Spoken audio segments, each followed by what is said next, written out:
Assalamualaikum, selamat datang di channel kajian eksklusif, tempat ceramah dan video seputar Islam. Untuk mendukung channel ini, silakan klik tombol subscribe, like, komen, dan share link video ini ke media sosial kamu ya. Semoga kita semua mendapat pahalanya. Jazakumullahu khairan.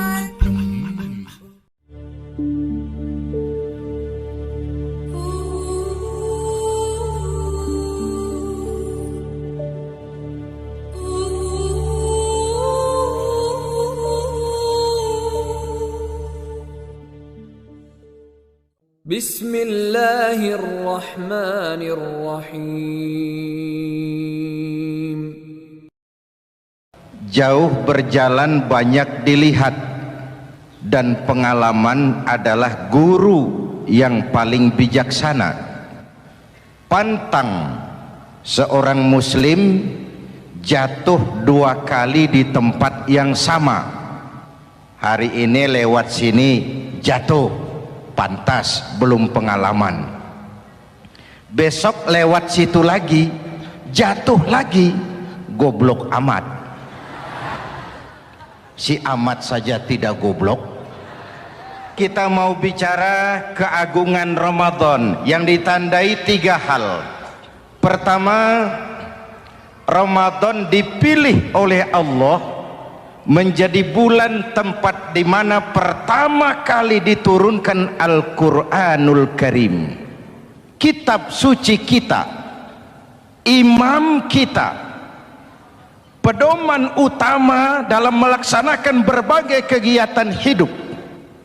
Pertama, ia berisi akidah yang tujuannya menyelamatkan manusia dari ketergantungan kepada benda, menyelamatkan manusia dari kemusyrikan, baik syirik yang jali maupun syirik yang khafi.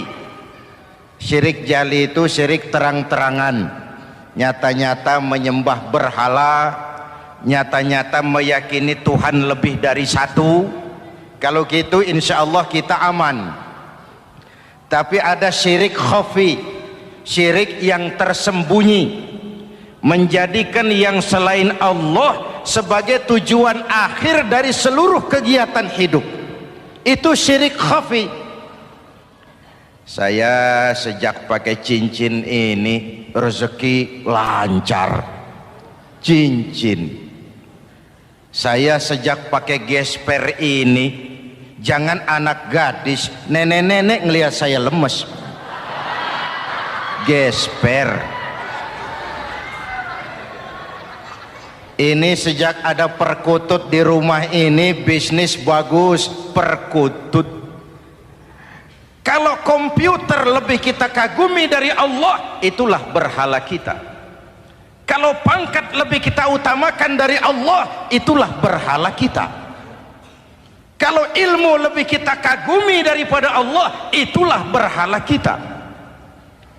Quran membebaskan manusia dari ketergantungan kepada benda, membersihkan keyakinan, meluruskan tauhid dengan konsep akidah. Lalu sisi yang kedua, syariat untuk mengatur kehidupan sesama manusia.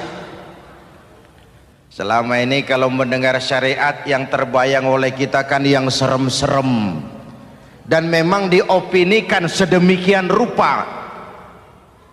Padahal watak syariat itu pertama, al-musawat bainan nas fi takalifil ahkam. Ini watak syariat Islam. Semua manusia sama dalam berhadapan dengan hukum Allah. Semua manusia sama. Bukankah ini yang kita perjuangkan dengan tuntutan keadilan? Supaya di Republik ini jangan ada warga negara kelas 1. Supaya di Republik ini jangan ada yang kebal hukum. Supaya di Republik ini hukum jangan seperti pisau, tajam ke bawah tapi tumpul ke atas. Syariat mengajarkan al-musawat bainan nas fi takalifil ahkam. Semua manusia sama dalam berhadapan dengan hukum Allah. Ketika mengajarkan orang beramal, Rasulullah kepada putri kesayangan beliau sendiri berkata, i'mali ya Fatimah, i'mali fa inni la ughni anki minallahi syai'a. Fatimah, beramal kau. Fatimah, salat. Fatimah, puasa. Fatimah, haji. Kalau kau tidak beramal, aku ayahmu Rasulullah tidak akan sanggup membelamu di akhirat nanti. Inilah watak syariat. Tidak mentang-mentang anak kesayangan lalu ada jaminan, sudah Fat, kamu nggak sholat nggak apa-apa, nanti di akhirat ada papi. Tidak. Semua manusia sama dalam berhadapan dengan hukum. Andai kata Fatimah putri Muhammad mencuri, tidak usah orang lain, Muhammad sendiri yang akan memotong tangannya. Bukankah keadilan macam ini yang kita harapkan? Cuma sayang, selama ini banyak kita mengenal Islam seperti orang buta kenal gajah. Ada 3 orang buta dilepas ke kebun binatang, disuruh kenal gajah. Saya yakin laporannya lain-lain. Orang buta pertama bilang, Pak, gajah tipis lebar kayak kipas. Kenapa? Dia baru pegang telinganya. Orang buta kedua ngotot, goblok itu Pak. Yang betul saya, gajah kecil panjang kayak ular. Kenapa? Yang dia pegang ekornya. Orang buta ketiga lebih marah, dua-duanya tolol Pak. Yang betul itu saya, gajah tinggi besar seperti pohon kelapa, karena yang dia pegang kakinya. Beginilah kita mengenal Islam, seperti orang buta kenal gajah. Frame of reference, kacamata pandangannya tidak total. Baru kenal kaki gajah sudah sok tahu gajah. Baru kenal telinga gajah sudah sok kenal gajah. Kemana-mana pidato, saudara-saudara, gajah tipis lebar kayak kipas. Buat orang yang belum kenal gajah, dia menyesatkan. Buat orang yang sudah tahu gajah, senyum di kolom. Oh, kau baru kenal kupingnya kok. Begitulah kadang-kadang kita baca Quran, ayatnya yang keras, kesannya Islam itu sangar, Islam itu sadis, Islam itu perang. Di sisi lain ada yang adem, sejuk, lalu lahir generasi feminim. Buat saya yang terpenting semua kita perlu. Rasul mengajarkan, la takun ratban fatuksara wala yabisan fatuksara. Jangan lemah, nanti kau diinjak orang, tapi jangan keras, nanti kau dipatahkan orang. Hadirin yang saya hormati, lalu syariat juga punya at-tadrij fit tasri', tahapan dalam melaksanakan syariat. Oleh karena itu, Ramadan yang keagungannya ditandai dengan turunnya Al-Quran harus jadi momentum kembalinya kita kepada Al-Quran. Quran itu imam, kita ini makmum. Saya mau tanya, imam ikut makmum apa makmum ikut imam? Makmum ikut imam apa imam ikut makmum? Makmum ikut imam. Kalau Quran imam dan kita makmum, kita ikut Quran, jangan Quran diminta ikut kita. Imam ruku, kita ruku. Imam sujud, kita sujud. Imam i'tidal, kita i'tidal. Ke barat kata Quran, ke barat kita berangkat. Ke timur kata Quran, ke timur kita menuju. Halal kata Quran, ambil. Haram menurut Quran, tinggalkan. Kalau dia imam dan kita adalah makmum, mari berimam kepada Al-Quranul Karim. Yang kedua, keagungan Ramadan ditandai dengan perintah melaksanakan ibadah puasa. Para ulama menyebut puasa itu ibadah sirriyah, ibadah rahasia, ibadah abstrak, tidak ada unsur sugesti. Kalau kita sholat, orang lihat. Kita sedekah, orang tahu. Kita pergi haji, satu kampung nganter. Kita puasa, cuma kita dan Allah. Pura-pura sholat, ketahuan Pak. Pura-pura sedekah, nggak bisa dong, apa yang disedekahin. Pura-pura haji, kemana perginya? Tapi pura-pura puasa, gampang. Keluar rumah, bibir lap yang kering, jalan lemesin dikit, ada angin miring, lemes amat puasa. Sirriyah, abstrak. Ibadah lain bisa dinilai, wah itu teman kita sodakohnya berani ya. Kok tahu kamu? Kelihatan dari jumlahnya. Itu sholatnya khusyuk ya. Kok ngerti kamu? Kelihatan dari geraknya. Tetangga sebelah itu rasa-rasanya hajinya mabrur ya. Kok ngerti kamu? Kelihatan dari tingkah lakunya setelah pulang haji. Kalau yang sebelah lagi itu haji tomat. Di Mekah tobat sampai kampung kumat. Ibadah lain kelihatan bisa dinilai, tapi puasa tidak bisa dinilai.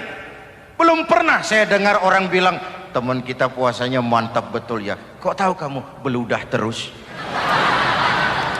Nggak ada hubungannya.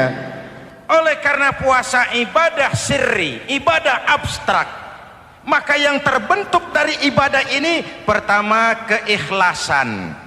Ini sikap hidup yang paling penting. Orang lain mau puji atau tidak bukan soal, orang lain mau dengar atau tidak bukan soal. Ini urusan saya dengan Allah. Dari ibadah sirri seperti ini terbentuk keikhlasan, dan itu penting. Penyakit yang namanya stres lalu menjadi stroke itu umumnya karena orang kehilangan keikhlasan. Tetangga sebelahnya beli TV, dia demam, panas dingin. Temannya naik jabatan, dia masuk rumah sakit.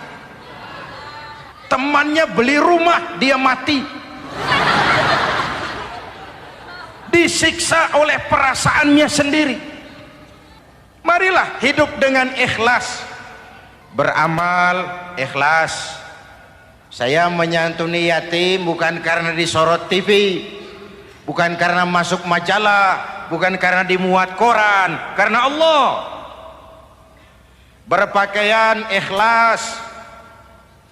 Saya berpakaian ini karena perintah Allah menutup aurat, bukan karena tuntutan Ramadan.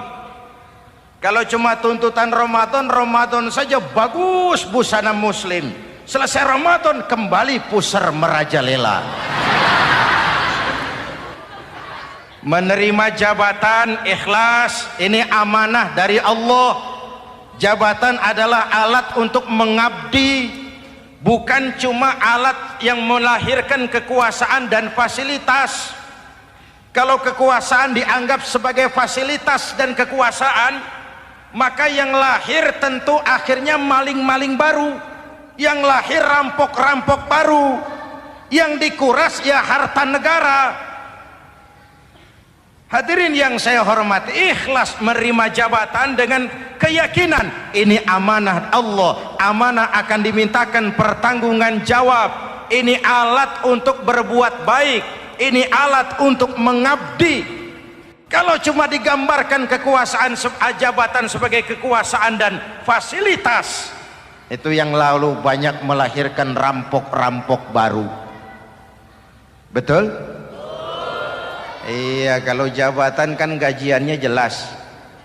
Menteri gajinya jelas, anggota DPR gajinya jelas, presiden, wakil presiden gajinya jelas. Tetapi ketika fasilitas dan kekuasaan banyak memberikan hasil, jangan heran lalu muncul penjarahan terhadap kekayaan-kekayaan yang justru merupakan milik rakyat. Ikhlas dalam menerima jabatan, ikhlas dalam berbuat, ikhlas dalam beramal. Lalu yang kedua, jujur. Tadi siang saudara sholat zuhur apa tidak? Sholat. Yang sholat? Ya enggak, ya enggak.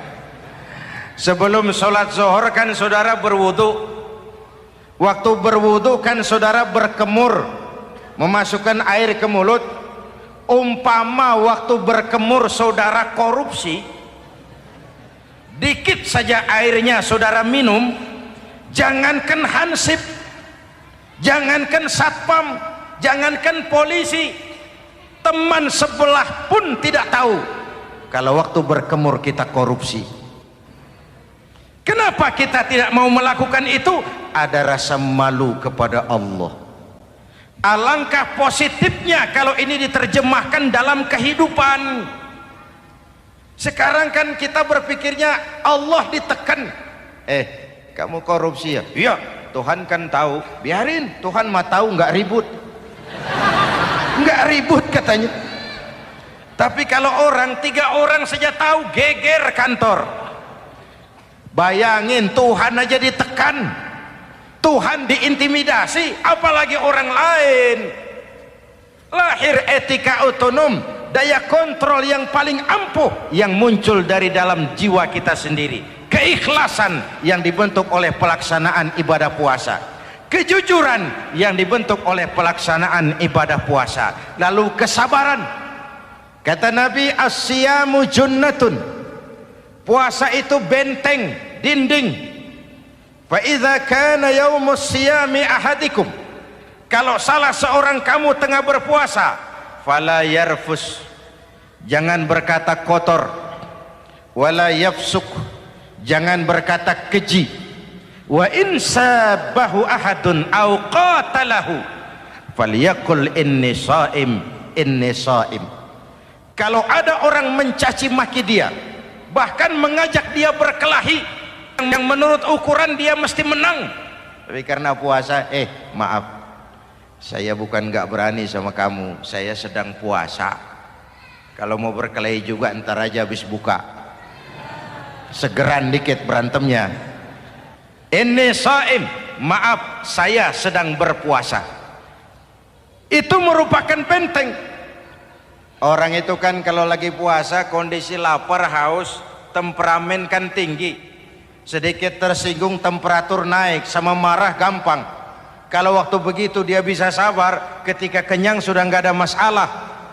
Sabar baik dalam taat kepada Allah, sabar dalam melaksanakan perintahnya, sabar dalam meninggalkan larangannya, dan sabar di dalam menghadapi musibah, kesulitan-kesulitan dalam kehidupan kita. Hadirin, kalau ibadah berpuasa kita baik, kita yang malam ini pasti bukan kita 20 hari yang lalu. Kita yang malam ini, kita yang sudah ditempa oleh penggojologan Ramadan, ditempa oleh kawah candra di mukanya Ramadan, sehingga membias dalam pembentukan pribadi. Setiap ibadah yang dikerjakan dengan benar pasti punya dampak positif dalam meluruskan moral orang yang melaksanakan ibadah itu sendiri. Jangan sampai terjebak kepada rutinitas ritual. Akhirnya seperti yang sering saya ungkapkan, sholat rajin, maksiat tekun, baca Quran mau, fitnah orang hobi. Sedekah ya sedekah, tapi nyolongnya lebih gede dari sedekahnya. Sedekahnya cuma untuk ngumpetin korupsinya. Akhirnya jadi lipstik, akhirnya jadi dekorasi. Setiap ibadah yang dikerjakan dengan benar punya dampak positif dalam meluruskan moral dan memperbaiki akhlak orang yang melaksanakan ibadah itu sendiri. Begitulah Ramadan, ada pelaksanaan ibadah puasa. Dan untuk puasa Nabi bersabda, lis-shaimi farhatani, farhatun indal iftar wa farhatun inda liqa'i rabbih. Buat orang yang berpuasa ada 2 kegembiraan yang tidak dimiliki oleh yang tidak melaksanakan puasa. 2 kegembiraan. Pertama, farhatun indal iftar, kegembiraan menjelang saat-saat berbuka. Hati itu besar, rasa optimisme, padahal bukanya cuma sama tempe, sama tahu, sama ikan asin. Tapi entah makin dekat maghrib hati makin berbunga, ada kebahagiaan yang tidak bisa diceritakan. Allahumma lakasumtu, ya Allah hari ini saya laksanakan perintahmu, saya lawan rasa nafsu, saya tempuh lapar, haus, saya tunaikan semua ini. Itu kegembiraan yang puasa. Yang kedua, wa farhatun inda liqa'i rabbih, kegembiraan kedua nanti di akhirat pada saat bertemu dengan Allah Subhanahu wa taala. Masuk surga nikmat, bertemu Allah jauh lebih nikmat. Hadirin yang saya hormati, bahkan di surga ada sebuah pintu yang khusus disiapkan bagi orang-orang yang melaksanakan puasa. Tidak bisa masuk ke pintu itu kecuali orang yang puasa, dan pintu itu disebut pintu Rayyan, Babur Rayyan, pintu Rayyan, yang hanya boleh dimasuki orang-orang yang melaksanakan ibadah puasa. Hadirin, lalu yang berikutnya, ibadah puasa ganjarannya abstrak. Kalau ibadah lain kita bisa lihat itu, sholat berjamaah pahalanya begini, haji kalau mabrur pahalanya begitu, sodakoh pahalanya begini. Puasa Allah cuma bilang as-siyamu li wa ana ajzibi, puasa untukku dan aku yang membalasnya. Berapa besar balasan Allah tidak diberitahu. Artinya apa? Kalau saudara kerja, mandor bilang, mas kau kerja sama saya, gajimu sebulan 5 juta. Ketahuan sebulan 5 juta, kita kan bisa kong-kalingkong, ada mandor rajin, tidak ada mandor kendor, pokoknya jatah 5 juta. Tapi kalau mandor cuma bilang, mas kau kerja sama aku, soal gajimu nanti aku yang atur, berapa besarnya nggak dikasih tahu. Aturan seperti ini harusnya membuat kita kerja lebih hati-hati. Sebab apa? Mungkin gaji kita sama saja 5 juta kalau kerja biasa-biasa, mungkin jauh lebih besar kalau pekerjaan memuaskan, mungkin tidak digaji sama sekali kalau pekerjaan sembarangan. Tidak dijelaskannya gambaran pahala puasa menjadi sugesti untuk melaksanakan ibadah puasa ini dengan sebaik-baiknya. Hadirin yang saya cintai, yang ketiga soal keagungan Ramadan ini. Di dalam bulan Ramadan ada satu malam yang bobotnya khairun min alfi syahrin. Satu malam tapi lebih baik daripada 1000 bulan, yang kita kenal dengan malam Qadar atau Lailatul Qadar. Sementara itu adanya pada sepertiga yang akhir dari bulan Ramadan, terutama di malam-malam ganjil. Di negeri kita lihat terjadi pergeseran nilai. Awal-awal Ramadan, minggu pertama pasar sepi, masjid ramai, full house, meledak. Betul? Padahal Rasul memberikan contoh, kalau sudah masuk sepertiga yang akhir Ramadan, beliau sing-singkan lengan baju, hamparkan sajadah, lebih banyak di masjid daripada di rumah. Itu baginda Rasul. Sing-singkan lengan baju, hamparkan sajadah, lebih banyak di masjid daripada di rumah. Hadirin yang saya hormati, di situ makna meraih kemenangan. Karena itu lebaran lain dengan Idul Fitri. Lebaran siapa saja boleh ikutan, tapi Idul Fitri milik orang yang melaksanakan ibadah Ramadan dengan baik. Nah, saya kembali kepada Lailatul Qadar. Semua kita, kecil atau besar, sengaja atau tidak, khilaf atau terpaksa, pasti punya yang namanya dosa. Di sini semua yang hadir nih, include saya, apa ada yang tidak punya dosa? Ayo, jujur. Apa ada di antara kita di sini yang nggak punya salah? Apa ada yang nggak punya dosa? Setiap kita, kecil, besar, sedikit, banyak, terlupa, terpaksa, pasti punya salah. Sekarang kalau mau hitung dagang, kita diberi umur 65, 40 tahun penuh dosa, lalu taubat 25 tahun. Menurut neraca hukum dagang belum seimbang. Dosa 40 tahun ditebus taubat 25 tahun. Menurut neraca hukum dagang. Untung Allah tidak dagang-dagangan kepada kita. Di Ramadan ini Allah ngobrol pahala. Di Ramadan ini Allah membuka pintu rahmah yang seluas-luasnya, sampai-sampai ada hadis qudsi, lau amiltumul khataya hatta mala'atis sama thumma nadimtum fataballahu alaikum. Kalaupun kamu berbuat dosa penuh langit dengan dosamu, kemudian kamu menyesal dan bertaubat, Allah pasti akan menerima taubatmu.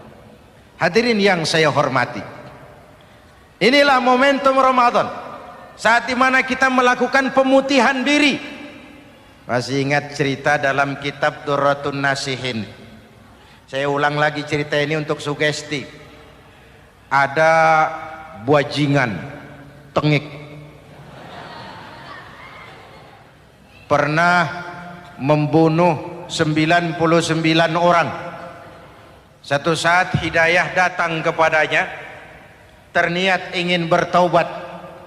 Dicarinya seorang ustadz, ketemu ustadz kepala ngajar. Ustadz, ya, apa? Saya mau taubat, diterima apa tidak taubat saya? Emangnya dosa kamu apa? Saya pernah membunuh 99 orang ustadz. Ustadznya melotot, wih, banyak amat. Nggak segampang itu nyawa hak prerogatif Allah, cuma Allah yang berhak ngambil. Membunuh tanpa alasan yang benar dosa besar, dosamu kelewat banyak mas, nggak bisa. Dia vonis lebih dulu kayak surga milik bapak moyangnya. Ini preman kita pikir ini ustadz saya niat baik-baik kok ngomongnya nggak enak. Nah, daripada 99 tanggung, saya lempengin aja nih urusan dah. Dibabat lagi ustadz, tamat, selesai, pas, cepet. Niat taubatnya masih terus, dia mengembara sampai ketemu seorang ustadz yang bijak. Waalaikumsalam Ustaz. Assalam. Ada apa? Ustaz, saya mau taubat, diterima apa enggak sih? Oh, sebelum mentari terbit dari sebelah barat, sebelum nafasmu sampai di tenggorokan, Allah akan menerima taubatmu. Boleh jadi dosamu besar, tapi ampunan Allah lebih besar dari dosamu. Begitu Ustaz. Iya. Cuman ngomong-ngomong dosamu apa sih? Ustadz, saya sih tadinya cuma bunuh 99 orang. Terus ada ustadz ngomongnya nggak enak, jadi saya cukupin 100. Oh, taubatmu diterima asal benar-benar. Cuma begini saja, kampungmu kampung brengsek tuh, lingkunganmu nggak sehat. Kalau kau pulang ke sana lagi, niat taubatmu bisa lentur dan luntur. Kamu pindah saja, hijrah ke kampung lain yang lebih baik. Baik Ustadz, makasih. Wah, ngepak koper, pindah. Belum sampai ke kampung yang dituju, ajal datang merenggut nyawa. Ketika ruh keluar dari jasad, ini malaikat rahmah dengan malaikat azab rebutan. Kata malaikat rahmah, ini jatah saya. Orang ini sudah taubat, tempatnya di surga. Kata malaikat azab, nanti dulu. Taubat sih taubat, 100 bagaimana urusannya? Bertengkar. Akhirnya Allah mengutus malaikat Jibril, kau adili. Kata Jibril, ukur sajalah mana yang lebih dekat, kampung yang dituju atau kampung yang ditinggalkan. Ketika diukur, kampung yang dituju lebih dekat dari kampung yang ditinggalkan. Kata Jibril, dia jatah malaikat rahmah, taubatnya diterima Allah. Nah, kalau mendengar riwayat seperti ini, jangan diartikan bahwa untuk taubat mesti membunuh 100 orang. Ini harus diartikan bagaimanapun besar dosa dan kesalahan yang kita lakukan, jangan putus asa dari rahmat Allah. Sebaliknya, bagaimanapun banyak kebaikan yang kita kerjakan, jangan puas hati dan sombong diri. kita belum tahu akhir perjalanan hidup ini. Kita hanya berbuat dan berbuat. Kepastian itu haknya Allah. Ada yang masuk neraka karena menyiksa kucing, ada yang masuk surga walaupun sudah membunuh 100 orang. Bahkan kalau nanti saudara di surga ketemu orang-orang soleh, saudara nggak usah kaget, itu memang tempatnya di surga. Saudara akan kaget nanti kalau di surga ketemu pelacur. Pelacur masuk surga. Penasaran, saudara samperin, Mbak Yu. Iya Mas, sampean ada di sini, apa Allah nggak salah wesel ini? Iya Mas, saya ini ada di surga sini. Padahal waktu di dunia dulu saya ini siapa Mas tahu kan? Mas juga langganan kan waktu itu.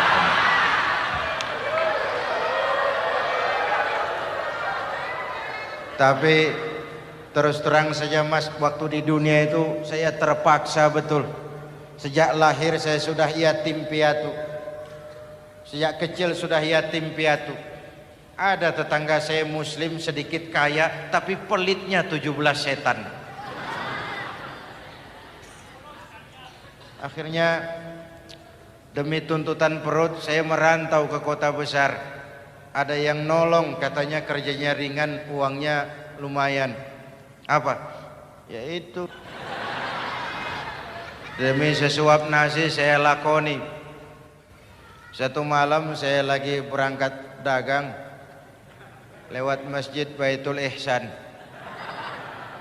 Ada ceramah, saya dengar dari jauh, ustadznya pidato, katanya Allah berpesan, "Lau amiltumul khataya hatta mala'atis sama thumma nadimtum fataballahu alaikum." Kalaupun kamu berbuat dosa, penuh langit dengan dosamu, lalu kau menyesal dan bertaubat, Allah pasti akan menerima taubatmu. Mendengar hadis itu Mas, berlinang air mata saya. Terbayang dosa-dosa yang pernah saya lakukan. Terbayang orang-orang yang pernah menanamkan modal asing.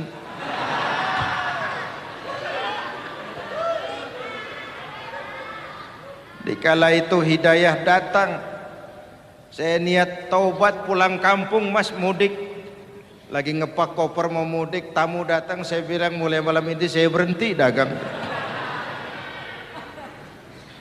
Taubat saya sebenar-benarnya, taubat saya diterima Allah. Walaupun mampir dulu, transit dulu di tempat lain, akhirnya saya sampai juga ke sini. Inilah Ramadan. Orang baik bukan orang yang tidak pernah salah, karena tidak ada orang yang tidak pernah salah. Orang baik kalau dia berbuat salah, dia segera sadar, dijadikannya sebagai pelajaran untuk tidak diulanginya lagi di masa yang akan datang. Maka Nabi berpesan, tuba liman syaghalahu aibuhu an uyubin nas. Beruntung benar orang yang kekurangan dirinya menyebabkan dia sibuk sampai tidak sempat mencari-cari kekurangan orang lain. Tapi celaka benar orang yang terlalu sibuk mencari-cari kekurangan orang lain sampai lupa dengan kekurangan dirinya sendiri. Hadirin, karena itu menurut Al-Imamul Ghazali, Lailatul Qadar itu malam istimewa. Adanya pada sepertiga yang akhir di malam-malam ganjil. 21, 23, 25, 27, 29. Tetapi yang ingin mendapatkan Lailatul Qadar harus berjaga-jaga sejak awal Ramadan. Nggak bisa pakai ilmu ngancem. Wah ini 21 malam nih, nggak keluar-keluar dari masjid. 22 libur, 23 absen lagi. Nggak bisa seperti itu. Ingin mendapatkan Lailatul Qadar harus berjaga-jaga sejak awal Ramadan. 1000 bulan kira-kira 83 tahun. Rata-rata umur orang sekarang kita ini jarang yang sampai 83. Jarang. Kalau menyontoh Rasul jatah kita 63. Hadirin yang saya hormati, sehingga dikatakan itulah fasilitas yang diberikan Allah kepada umat Muhammad ini. Walaupun umurnya relatif pendek, tapi amaliyahnya tidak kalah dengan umat zaman dulu. Benar, Nabi Nuh umurnya 950 tahun. Ibadah umatnya berarti panjang, tetapi mereka tidak ada Lailatul Qadarnya. Benar, Nabi Adam umurnya panjang 2000 tahun, umatnya rata-rata sekian, tetapi tidak ada nilai tambah yang diberikan Allah kepada mereka. Kita umat Muhammad ini umur relatif pendek. Kalau nyontoh Nabi 63 tahun, betul. Tapi bayangkan, ada Lailatul Qadar yang nilainya khairun min alfi syahrin, lebih baik daripada 1000 bulan, dan 1000 bulan 83 tahun. Kalau 10 tahun berturut-turut memanfaatkan Lailatul Qadar, maka artinya umur kita sudah sama dengan umur umat Nabi Nuh alaihi salam. Kualitas ibadahnya yang saya maksud. Tugas kita memanfaatkan peluang-peluang seperti ini dan mengisinya dengan berbagai kegiatan-kegiatan ibadah. Mumpung Allah menyediakan itu buat kita bersama. Tahun depan nggak ada jaminan kita ketemu Ramadan lagi. Karena itu mumpung senyampang ini diberikan kesempatan memasuki minggu-minggu 10 yang terakhir dari Ramadan, sing-singkan lengan baju, hamparkan sajadah, dan berusaha lebih banyak di masjid daripada di rumah. Hadirin yang saya hormati, dari pembicaraan singkat yang saya sampaikan, Ramadan menjadi agung oleh karena 3 hal. Pertama, ia dipilih menjadi bulan tempat di mana pertama kali diturunkan ayat-ayat suci Al-Quran. Karenanya Ramadan disebut juga sebagai Syahrul Quran, bulan Al-Quran. Karenanya Ramadan juga kita lebih intens memasuki kehidupan Al-Quran sebagai makmum dan kita sebagai imam. Jika Quran adalah imam dan kita adalah makmum, maka konsekuensinya makmum harus ikut imam, bukan imam yang ikut makmum. Yang kedua, keagungan Ramadan ditandai dengan pelaksanaan ibadah puasa. Setiap ibadah yang dikerjakan dengan benar pasti punya dampak dalam memperbaiki moral, meluruskan akhlak orang yang melaksanakan ibadah itu sendiri. Maka bulan suci Ramadan menjadilah kawah candra di muka, menjadi bulan training, bulan latihan. Saya sering ibaratkan, Mike Tyson masuk latihan, keluar latihan, tindunya makin hebat. Hewitt masuk latihan, keluar latihan, tenisnya makin canggih.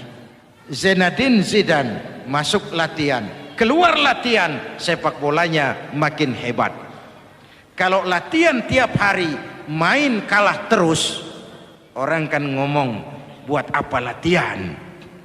Kita sebulan penuh latihan supaya bulan-bulan sesudah Ramadan nanti kita jangan sampai kalah dalam permainan hidup ini. Hidup ini kan permainan. Ada yang sekarang ini main sebagai pedagang, main sebagai pejabat, main sebagai pengusaha, main sebagai seniman. Hidup ini permainan. Wa mal hadhil hayatud dunya illa lahwun wa la'ib. Ini cuma permainan. Senarionya sudah ditetapkan oleh sang sutradara Allah Azza wa Jalla. Ini permainan saja. Maka bermainlah sesuai dengan aturan main. Karena hidup memang permainan. Tapi jangan main-main. Walaupun ini permainan, bermainlah dengan benar. Jangan main-main. Kalau main-main, kalah. Sepak bola permainan, main-main kalah. Bulu tangkis permainan, main-main kalah. Hidup ini permainan, main dengan benar, main sesuai dengan aturan main, main-main kalah. Hadirin yang saya hormati, karena itu 1 bulan untuk menghadapi 11 bulan sesudahnya. Yang ketiga, ditandai keagungan Ramadan dengan ada nuzulul Quran. Diberikan Allah kepada siapa saja yang dikehendakinya.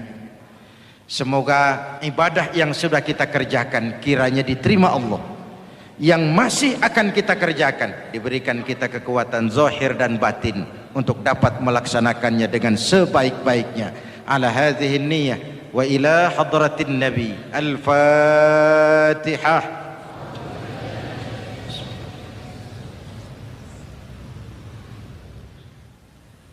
Bismillahirrahmanirrahim. Alhamdulillahi rabbil alamin. Allahumma salli wa sallim mubarak ala sayyidina Muhammadin wa ala alihi wa sahbihi ajma'in. Ya Allah, dengan sepenuh perasaan dan pengharapan dalam segala kerendahan dan kelemahan, ampuni dosa kami, dosa ibu bapak kami, dosa saudara-saudara kami umat Islam. Kalau selama ini lebih banyak lalai kami dari ingat kami, lebih banyak keluhan kami dari syukur kami, lebih banyak marah kami dari sabar kami, tunjuki kami jalan-Mu yang lurus, yang apabila kami berpijak di atasnya, tidaklah kami akan tersesat buat selamanya. Ya Allah, karuniakan kepada kami rakyat dan bangsa Indonesia pemimpin-pemimpin yang takut kepadamu dan sayang kepada kami. Berikan mereka kekuatan zahir dan batin untuk dapat membawa kami rakyat dan bangsa Indonesia menapak menuju hari esok yang lebih pasti dan lebih baik. Rabbana hab lana min azwajina wa dhurriyyatina qurrata a'yun waj'alna lil muttaqina imama. Rabbana atina fid dunya hasanah wa fil akhirati hasanah wa qina adzaban nar. Rabbana taqabbal minna salatana wa siyamana wa qiyamana wa takhashu'ana wa ta'abbudana wa tammim taqsirana ya arhamar rahimin. Rabbana ja'alna minas su'ada'il maqbulin wa la taj'alna ya Allah minal asqiya'il mardudin. Afdalu ma qultuhu ana wan nabiyyuna min qabli la ilaha illallah.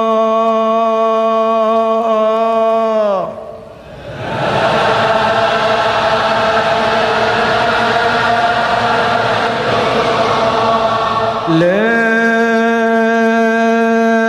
ilaha illallah.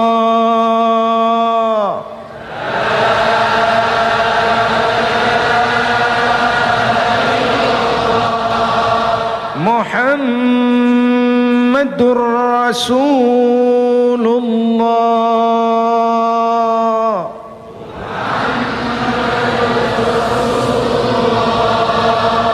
sallallahu alaihi wa alihi wasallam. Kalimatu haqqin 'alaiha nahya wa 'alaiha namut wa 'alaiha wa biha nub'atsu insyaallah minal aminin minal aminin minal aminin rahmatika ya arhamar rahimin.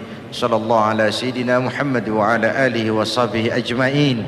Subhana rabbika rabbil izzati amma yasifun. Salamun alal mursalin walhamdulillahi rabbil alamin. Wassalamualaikum warahmatullahi wabarakatuh.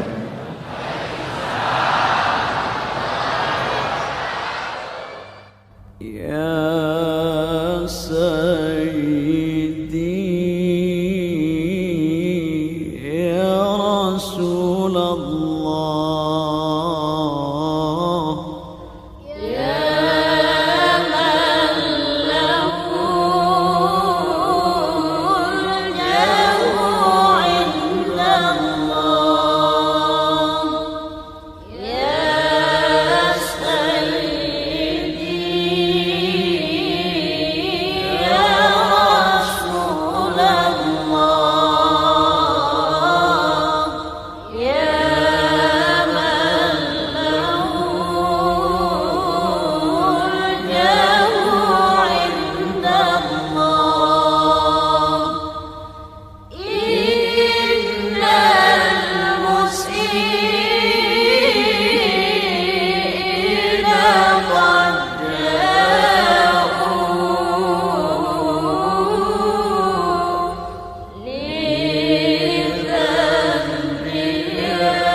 الله يا سيدي يا رسول الله يا من له الجاه عند الله إن المسيئين قد جاءوا لذنب